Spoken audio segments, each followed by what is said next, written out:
This channel supports 8-Bit Salute and Operation Supply Drop. Please help us raise money to help support our men and women in service throughout the world.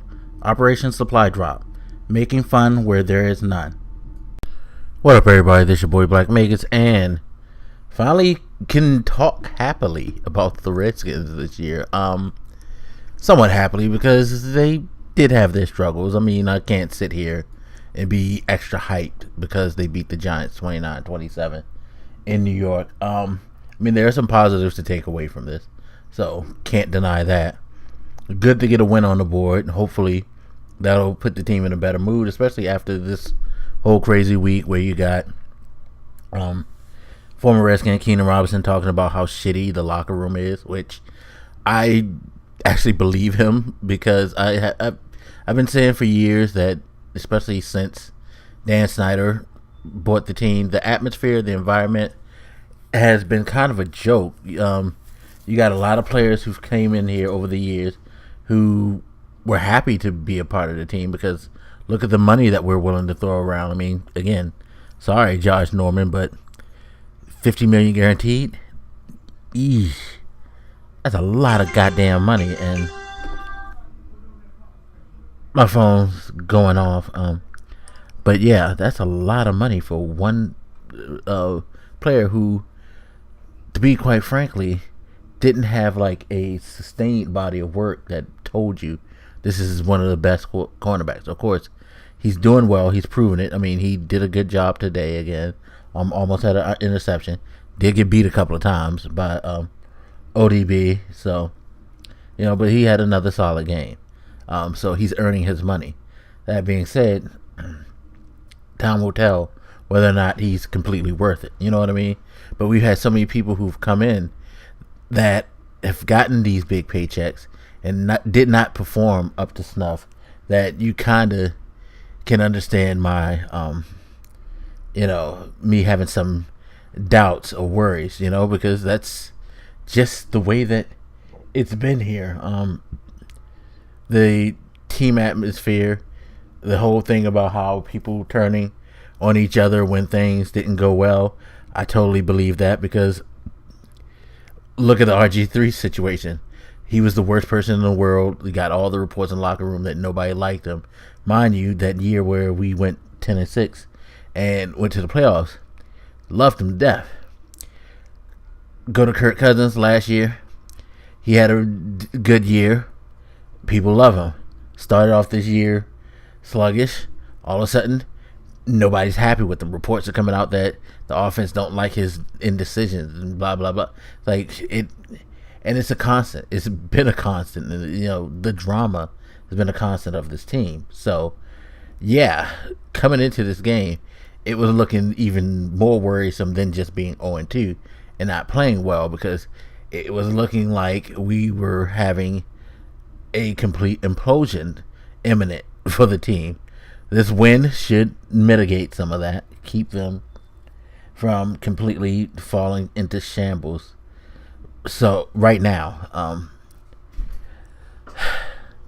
sorry, I had to go on that rant because it's just like, I need this organization to get completely together. As I've said again plenty of times, we can't just take this one season and get extra happy as fans. We have to demand consistency, and that is something we have not gotten out of this organization. So with all that out, let's concentrate on the game. So it was a pretty good game, back and forth. Both defenses didn't play their best, but they held on when they needed to. Thankfully, the Redskins made some key stops, and thank you, Eli Mannning. That's the biggest thing. While Jamison Crowder is probably the MVP of this game because he did a great job on special teams, and that screen pass he caught that he broke for 55 yards was excellent. That was a game-changing play right there. He did a lot of things to help offensively, and more importantly, he controlled the field for us. He put us in good positions on special teams so that we could get points on the board. So he definitely Yeah, I know not a lot of people are going to like point to him. They're probably going to point to Kurt because Kurt, for the first time, had a great game against the Giants. At least for him, no interceptions, which is rare. I don't think he's ever played against the Giants and not thrown an interception. He had a couple of touchdowns, 296 yards, so he had a pretty solid day. The running game didn't do that great early, but they, oddly enough, took the ball out of Kurt's hands late and put it in the running back's hand.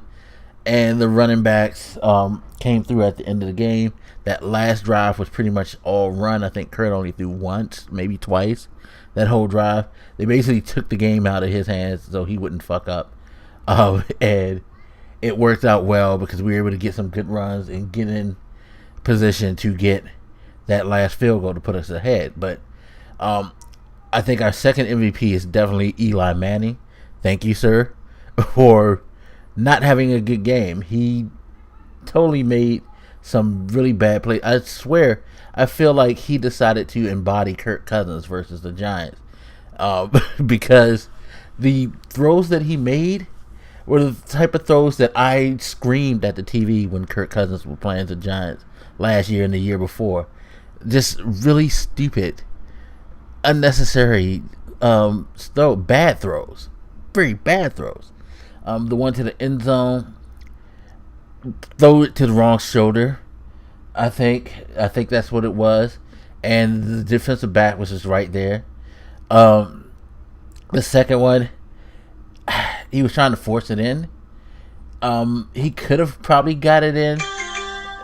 And to be fair, Cravens made a great play on the ball, but it was an iffy throw. It was a very iffy throw, at least to me. So yeah, thank you. Thank you, Eli Mannning, for helping giving us a win. Definitely was something that was needed. Hopefully it will be a good building block. Of course, let's not take it too far. Let's not go out of hand, because this is the problem with us as fans. And it's funny because somebody tried to say something to me about thinking that the Redskins are a Super Bowl team. I'm assuming he was talking about Redskins fans in general, because it definitely wasn't talking about me.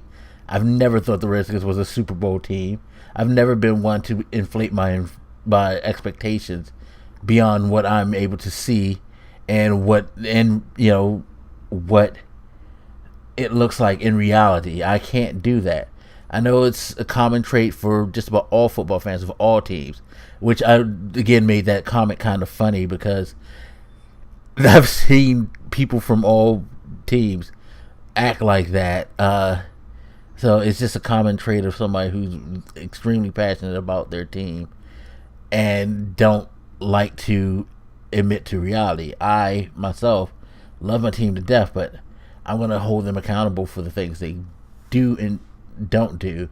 I can't put myself in that realm of fantasy because I don't like having over inflated expectations.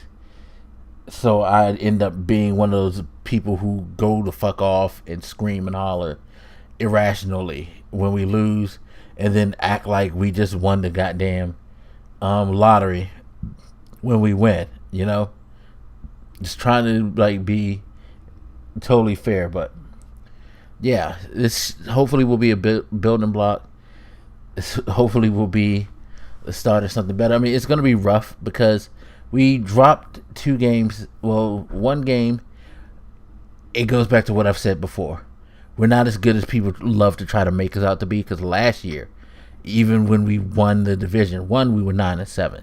So that wasn't all that great. But the reason we were 9-7 was because in those 7 losses, the majority of them were to teams that are winning records or were playoff teams. We could not beat winning or playoff teams.